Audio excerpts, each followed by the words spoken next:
d'un livre qui est sorti ces derniers jours avec l'anthropologue Maurice Godelier, si je ne m'abuse, Après l'Occident, où vous vous interrogez, donc c'est aux éditions Perrin. Après l'Occident, point d'interrogation. Point d'interrogation.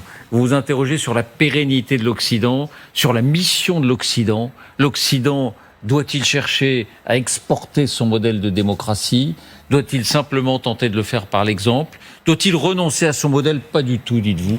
L'Occident doit rester un pôle, une référence de valeur et doit continuer à faire envie à ceux qui ont envie de suivre son modèle. Pas question de l'imposer. On connaît vos positions sur les guerres précédentes et sur la philosophie des néoconservateurs. Pas question de l'imposer, mais soyons fiers de notre modèle. Je résume. C'est le vu de Godelier aussi.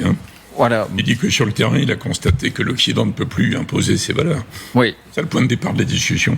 Alors, trois questions. Trois questions sur cette nouvelle donne. Mais juste avant de vous poser ces trois questions, on peut dire pour schématiser que Donald Trump espérait un effondrement politique de l'Iran en décapitant le régime. Il espérait ensuite un effondrement militaire de l'Iran avec 40 jours de bombardements très intenses. Il espérait ensuite un effondrement économique de l'Iran avec le contre-blocus du Détroit. Aucun de ces effondrements ne s'est produit. Est-ce que pour vous, d'une certaine manière, j'ai envie tout simplement de vous demander de qualifier cette forme d'impasse dans laquelle se trouve Donald Trump avant d'en venir à l'opération menée aujourd'hui? D'abord, je crois que depuis Cuba, en 62, il n'y a jamais eu un tel suspense. Alors, à l'époque, les gens craignaient une guerre nucléaire, bon, c'est autre chose, mais il y a quand même un suspense mondial, compte tenu de l'impact dont vous parliez déjà avant, économique, etc. Et on ne sait pas ce que va faire Trump. Personne ne sait. On ne sait pas, moi non plus, lui non plus d'ailleurs. Parce qu'il n'a pas décidé.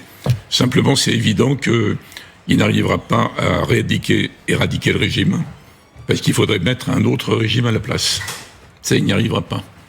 Ce qui fait que, étant donné son mode de fonctionnement, à l'heure actuelle, même les gens qui sont plutôt pour Trump, même ceux qui pensent qu'il faut vraiment détruire le régime, même les gens qui pensent qu'il faut lutter contre le wokisme, etc., ils s'aperçoivent que c'est très dangereux de dépendre à ce point de quelqu'un comme ça, compte tenu de son mode de fonctionnement. Donc il me semble que dans le monde entier, il y a une anticipation sur la guerre, quelle que soit l'issue, quelles que soient les nouvelles frappes ou les accords ou ceci, cela, une anticipation qui est très différente selon qu'on a affaire à des grands pays du Sud qui veulent, disons, accélérer la fin de la prédominance occidentale, etc. Il n'y a pas que la Chine et tous les autres, mais c'est très compliqué pour les pays qui dépendent des États-Unis, notamment nous, les alliés, que Trump voit comme des parasites, les alliés occidentaux de l'Alliance Atlantique à la demande d'États, et puis les alliés en Asie. Que faire? Trump est là jusqu'en 2029, enfin, janvier 2029, il y a une élection avant. Donc il me semble qu'il y a des tas de signes qui montrent que les pays les plus dépendants, donc les plus vulnérables, encore une fois, même s'ils ne sont pas contre les idées de Trump, ils sont quand même très très en danger en fait, compte tenu du mode de fonctionnement qui peut se reproduire. Donc même ces pays essaient de limiter les risques, et les autres, ils commencent à tenter de s'organiser pour la suite. On le voit avec certaines initiatives de Macron, de Starmer, ou des Allemands, etc. Donc beaucoup de décideurs sont déjà dans la suite, indépendamment du fait de savoir s'il va réattaquer demain ou après-demain, vous voyez. Alors, venons-en à ce qui se passe. C'est vertigineux, comme moment. Aujourd'hui même, c'est-à-dire, si vous n'étiez pas là tout à l'heure avec nous, rappelons les faits tout simplement, Donald Trump a décidé de lancer une opération militaire, même s'il ne le présente pas tout à fait comme cela. Une opération militaire, pourquoi ? Pour permettre aux navires marchands qui sont bloqués dans la mer d'Ormuz d'en sortir et de franchir le détroit. Il ne s'agit pas d'escorter directement ces navires, mais de leur proposer un chemin, de les guider et une protection notamment aérienne. 2 bateaux de la navire marchande américaine auraient ainsi pu traverser le détroit d'Ormuz aujourd'hui. L'Iran, évidemment, ne l'entend pas ainsi. Réplique de l'Iran, Grand 1, contre un navire marchand sud-coréen qui est en feu. Grand 2, contre les pétromonarchies autour, c'est-à-dire le même scénario qu'au moment de la guerre. Oman et surtout les Émirats arabes unis, où une installation pétrolière a été touchée. 2 blessés dans un cas, 3 blessés dans l'autre. Donald Trump, qui a pris la parole il y a quelques minutes, indique que lors de ces opérations en mer, il a détruit 7 de ces petites vedettes iraniennes qui sème la terreur donc auprès des cargos de la navire marchande. Bref, la bataille navale est en cours. Est-ce à dire que la guerre elle-même a repris avec ses bombardements à Oman et aux Émirats Arabes Unis? De toute évidence, oui. Première question, Hubert Védrine. Est-ce que d'une certaine manière, pour Donald Trump, qui espérait, avec son contre-blocus, l'effondrement économique de l'Iran qui ne s'est pas produit, c'est l'opération de la dernière chance? Le vrai champ de bataille de Trump, c'est l'opinion américaine, en fait. Or, dans l'opinion américaine, le soutien a beaucoup baissé, même chez les républicains, même chez les trumpistes. Donc c'est ça, les mid-terms. Quand on dit qu'il se fiche des mid-terms, je n'y crois pas, en fait. Donc il s'est laissé convaincre par Netanyahou qu'il pouvait renverser tout ça en 3 jours, etc. Évidemment, ça marche pas. Et personne ne croit qu'il va réussir à éliminer complètement le régime. Je reviens à ce que j'ai dit. Et à débloquer le détroit d'Ormuz par cette opération. On fait partie. Donc, c'est pas exclu qu'à un moment donné, il soit obligé d'arrêter. Le jour où il sera obligé d'arrêter pour des raisons de politique intérieure américaine, il dira « j'ai gagné ». Pas parce qu'il aura gagné, c'est parce qu'il sera obligé d'arrêter. Et on verra dans quelles conditions il a gagné. Est-ce que ce régime survivant va être encore une menace? C'est très important, parce que depuis 50 ans dans la région, c'est la menace iranienne, qui était faible au début, mais que Netanyahou a beaucoup utilisée. C'est une vraie menace. En plus, il y avait les deux, mélangés. S'il y a encore une menace, après, même résiduelle, la configuration bizarroïde des accords d'Abraham, l'alliance entre les monarchies du Golfe et Israël, peut continuer, plus ou moins. S'il n'y a plus vraiment de menace, il y aura une reconfiguration complète. La plupart de ces pays se disant on ne peut plus complètement compter sur les États-Unis. Donc je reviens à mon commentaire d'avant. Quelle que soit l'attaque sur le détroit et le reste, la plupart des décideurs mondiaux sont dans l'après déjà, en fait. Parce que Trump a échoué l'opération consistant à remplacer tout ça en 3 jours. Il n'a pas réussi par rapport à ça. Ça pose un problème énorme pour Israël après. D'ailleurs, Netanyahou est inquiet des élections d'octobre, et il est inquiet d'un début de dissociation aux États-Unis sans précédent entre le soutien, évidemment, total à l'existence et la sécurité d'Israël et le soutien à la politique de tel ou tel gouvernement. C'est des éléments énormes qui seront valables quelle que soit l'issue des péripéties que vous observez, mais on ne connaît pas la suite. Pardon de revenir aux péripéties, mais d'un point de vue tactique, c'est pour ça. D'un point de vue tactique, en était-il réduit à tenter quelque chose militaire? Il est obligé. Moi, je ne serais pas du tout étonné que, avant de se dire qu'il est très content de ce qu'ont fait les Pakistanais, il y a un accord, etc., il est frappé entre-temps, il a besoin de frapper. D'ailleurs, rappelez-vous qu'il s'est écoulé 8 jours entre le désaveu majeur par la Cour suprême, qui a annulé sa politique offensive des taxes, et la décision d'entrer en guerre. Bon, là, à mon avis, à un moment X ou Y, mais sans doute on va retaper quelque chose, je ne sais pas quoi dire. Il va dire « j'ai gagné », et là, il va attaquer Cuba, sans doute. Il a besoin de faire des diversions. Que le système mondial soit en haleine par rapport à lui. Et donc, oui, moi, j'écarterai pas du tout l'hypothèse. Il faut se préparer à tout, en fait. Vous, comme analyste, et puis les décideurs. Moi, j'écarterai aucune hypothèse à ce stade, sauf celle de la victoire totale, courte. Ça, c'est raté. Par contre, c'est pas exclu qu'il arrive à détruire le régime à tel point qu'il y ait une sorte de régime survivant, vaguement, avec un peu de menace sur Ormuz et une sorte de chaos. C'est pas exclu, ça. La deuxième question, mais vous avez répondu en partie, jusqu'où peut-il tenir Donald Trump? Jusqu'où peut-il rester dans cette guerre? Jusqu'où peut-il... Est-ce que ce sont les... On a beaucoup dit, au bout de 2 mois, il faudra qu'il se passe quelque chose, parce qu'il devra demander l'autorisation du Congrès. Finalement, il a trouvé d'une certaine manière une pirouette pour échapper à ce coup près du Congrès en disant « Non mais la guerre s'est arrêtée puisque la trêve n'est pas terminée ». C'est peut-être pour ça que ce matin, dans son message, il disait « Nous ne reprenons pas la guerre, c'est simplement une opération et dans l'intérêt de l'Iran aussi pour que la circulation reprenne ». Donc il peut tenir en gros jusqu'au début de la campagne vraiment des mi-termes. Une partie des communications bizarres de Trump qui échangent tout le temps sont à destination interne, en fait, par rapport à son électorat, à sa base. Après, ça dépendra de ce que lui disent Vance, Rubio, les autres, les élus, etc. À un moment donné, ils vont dire en majorité, on ne peut plus tenir. Mais on ne sait pas quand c'est, lui non plus, il ne sait pas quand c'est. C'est à ce moment-là qu'il dira, j'ai gagné. Donc il habillera le résultat, Hormuz par Hormuz, etc. La menace nucléaire, même la chef des renseignements américains, a confirmé qu'il n'y avait aucune menace imminente, donc c'est pas le vrai sujet maintenant. Le vrai sujet, c'est Hormuz. Donc la réponse à votre très bonne question, c'est pas, on ne la connaît pas encore, c'est lui qui va décider. pas en fonction de ce qui se passe dans le Détroit, hein, en fonction de ce qui se passe aux États-Unis. Donc il y a le calcul, les midterms, c'est en novembre. Et moi, il me semble qu'il ne peut pas tenir comme ça jusqu'en novembre avec le prix à la pompe aux États-Unis, les répercussions mondiales dont vous avez parlé avant. Il va être obligé à un moment donné d'arrêter et d'habiller le truc en faisant diversion. Donc c'est pour ça que je pense qu'il faut se préparer, et dans les commentaires et pour les décideurs, se préparer à tout et se préparer déjà à la suite. À la suite. Et la suite, c'est la dernière question, mais là aussi, vous avez en partie répondu, l'impact dans le monde de cette opération manquée d'une certaine manière. Rappelons-le, effondrement politique, il n'a pas eu lieu, effondrement militaire n'a pas eu lieu, l'effondrement économique n'a pas eu lieu, mais vous y avez répondu en partie, mais simplement, vous êtes très attentif à l'évolution des blocs, et je vous repose la question, la Chine est-elle la grande gagnante ? Alors la Chine, depuis le début, pense que le Trumpisme ne peut pas marcher. Ils ont le temps pour eux. Je ne pense pas du tout qu'ils vont en profiter pour attaquer Taïwan. Ça, c'est un sujet complètement différent. Mais ils pensent que ça va s'enliser, que ça va plutôt accélérer la diminution de la puissance de l'Occident, qui déjà n'a plus le monopole de la puissance. Donc ils trouvent ça pas mal, en fait. Ça les gêne pas trop. La Russie, ça l'aide conjoncturelle, en fait. Ça les gêne pas trop. La Russie, ça l'aide conjoncturellement, mais Poutine a tellement affaibli la Russie par sa décision absurde, tragique pour l'Ukraine, mais tragique pour la Russie aussi.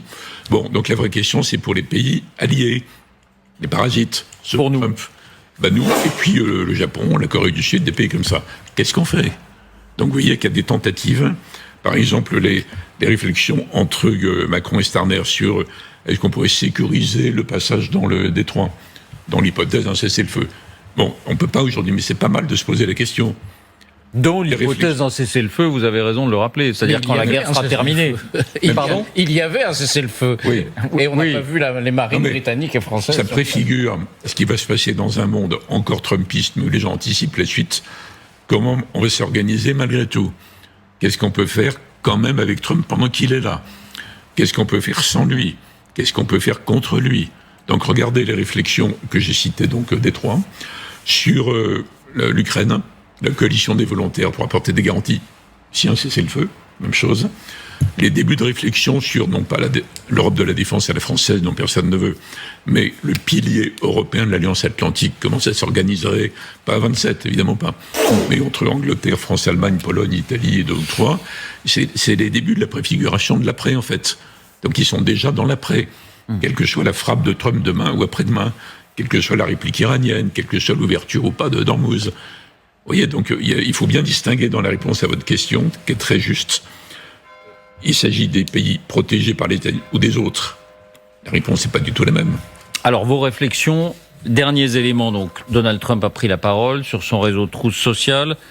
Au soir donc, de cette première journée d'opération américaine, il minimise la réplique iranienne, la riposte iranienne, en disant « Hormis le navire sud-coréen, aucun dégât n'a été constaté pour le moment dans le détroit. » Oui, mais l'Iran a bombardé les Émirats arabes unis à nouveau pour la première fois depuis la fin des affrontements armés, des bombardements, pour la première fois depuis la trêve. Et l'Iran a bombardé aussi Oman.